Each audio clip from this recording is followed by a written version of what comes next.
Welcome to the program, Canadian Politics. I will be your host for today. My name is Anju Dillon. I'm interviewing the MP for La Salle-et-Marde, and she's running again for the position of Member of Parliament in La Salle-et-Marde. Madame Zarac, Madame Lise Zarac, bonjour. Hello, welcome. Hi, nice to be here with you. Nice to have you. So we're going to have a few questions for you. The first question being, politics is a difficult job. How do you cope with the numerous responsibilities and duties that are placed upon you?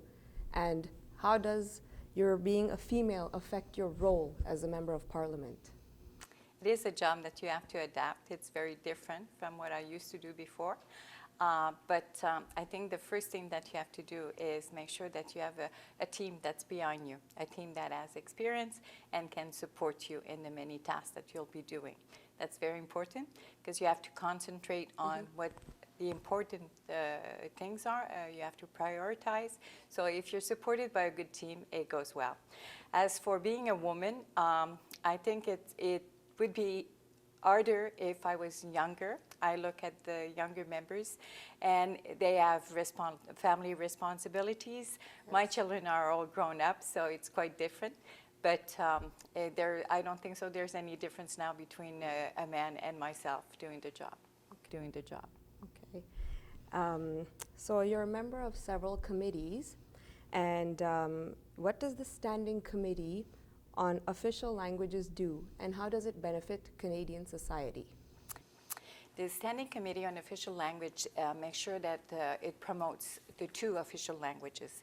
It ensures that all Canadians have the right to speak and get the service that they can have in their own languages. Right. And as a committee, first of all, I have to say that the committees have not been working as well as they should have under the Conservative government, unfortunately. They tend to stop the work. They do not want us to accomplish as much because then I think they would be left with responsibilities that they are not ready to assume, unfortunately. But we do great work at that committee. What we do, we've been looking at, we've been doing different studies, and let me just name you a few.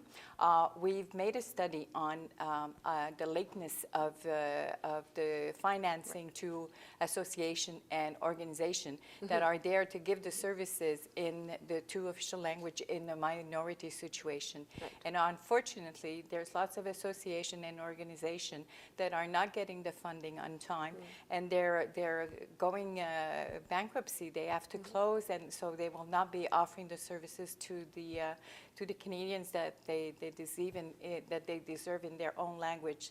Another study that we've been doing is Air Canada and Via Rail to make sure that when you take airplane or you go travel by train, that you will be able to get the services in the language that you speak. So there's many studies that we've been doing that are there to ensure that all Canadians get to be answered in the language of their choice. And a good example is the Vancouver Olympics. Yes. We had multiple reunions concerning the Olympics to ensure that all Canadians, with not only all Canadians, but countries that speak French and English that came would be answered in the language, in one of the two official languages in Canada. Yes. Okay. And since your first term in politics, how can you describe the accomplishments you've made during the first term? Well, it's, when you come into an opposition party, it's harder to accomplish the things that you do.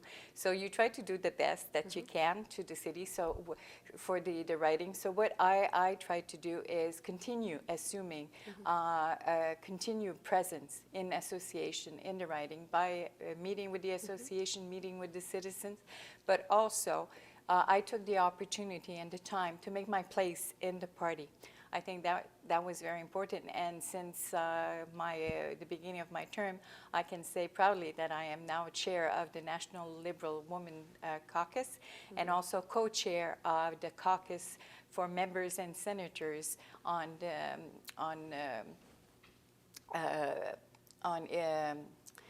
legislative legislative motions and laws. Okay.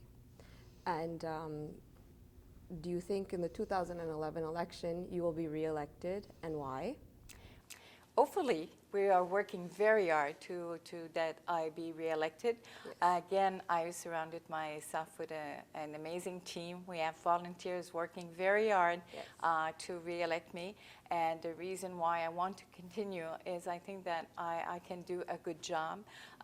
If I thought I wouldn't do as good as a job as somebody else, I would step down. But I think I know very well. I've been living in La Salle-Mar for over 43 years.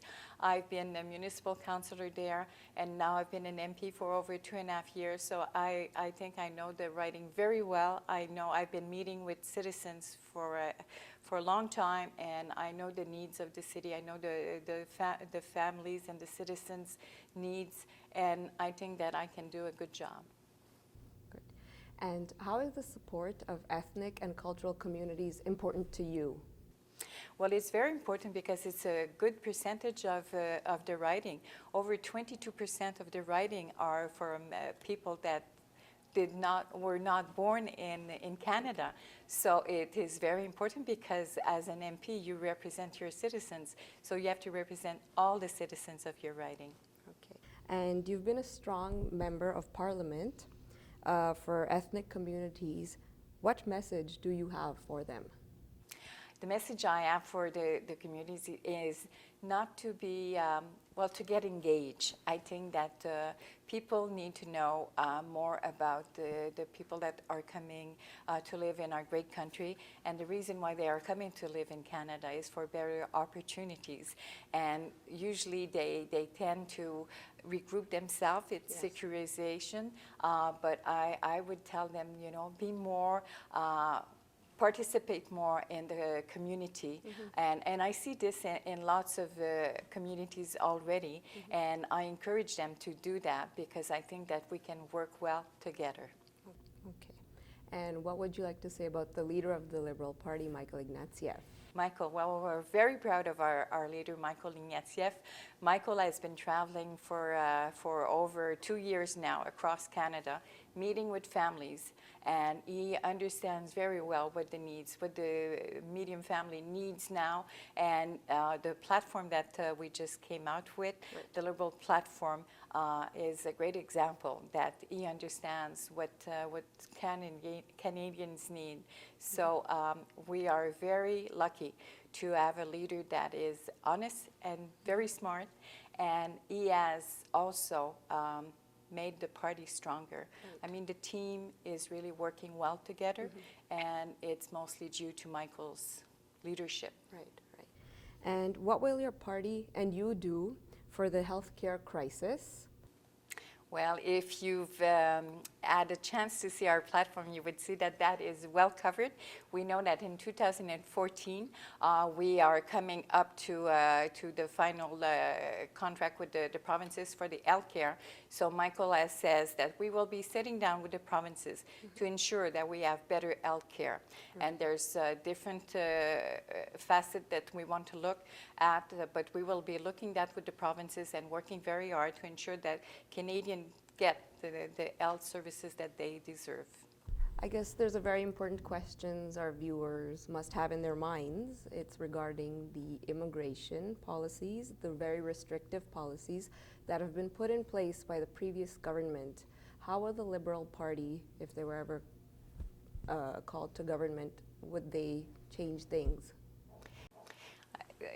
In reality, we have been going backwards since the Conservative government has come in because they've limited the access to family reunion and visas. So the Liberal government, what they plan to do, and it's a must, we need to go that way. First of all, Canadians have to understand that we need to have lots more immigration because In a few years, we will not have enough people to cover the jobs that need to be done. We will be missing doctors, we will be missing engineers, so we have to open even much more the immigration. So definitely that's the way we have to go. And in our platform, again, the Liberal have stated that they will reinstate a bigger percentage of visa for immigration. Okay. And would you support the construction of a mosque or a community center? I think a community center is a very good idea. I just had the opportunity to visit Turkey lately, and we know that the country is 90% Muslim, but they also encourage every religion, and there's many cities that you visit, and close together you'll find a church, a mosque, and a temple, and it's nice to see, and I hope that we do make community center that will gather all those different religion and communities, because I think that we have a great opportunity to know each other better and to work together. Okay, so I'd like to thank you, Madame Zarac, for being present here today, taking your valuable time to do this interview, and we wish you the best of luck in the upcoming election. So thank you to our viewers. Have a nice day.